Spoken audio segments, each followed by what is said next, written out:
AP Telangana రాష్ట్రాలు సమన్వయంతో ముందుకెళ్లాలన్నారు మాజీ మంత్రి శ్రీనివాస్ గౌడ్. ఏపీ సర్కార్తో మాట్లాడి తెలంగాణ ప్రభుత్వం సమస్యలు పరిష్కరించుకోవాలన్నారు.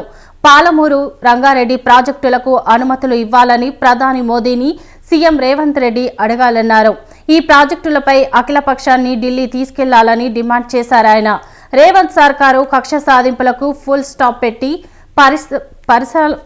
పరిపాలనపై దృష్టి సారించాలని సూచించారు శ్రీనివాస్ గౌడ్. పరిపాలన మీద దృష్టి పెట్టండి, ఇన్కంప్లీట్ ఉన్నాయి కంప్లీట్ చేయండి. కక్ష సాధింపులు వద్దు. కక్ష సాధింపులతో జరిగేది ఏం లేదు. ప్రజలు క్షమించరు. నిన్న యాదాద్రి టెంపుల్ పోయినాం, ఒక 50 మీటర్లు బ్రిడ్జ్ కంప్లీట్ చేస్తే అయిపోతుంది. రాకపోకలు మొత్తం కంప్లీట్ 98% అయిపోయింది. జస్ట్ 2% సంవత్సరం నుంచి పట్టించుకోవట్లేదు. గత ప్రభుత్వం వేసింది కనుక మేము ఎందుకు అన్నట్ల.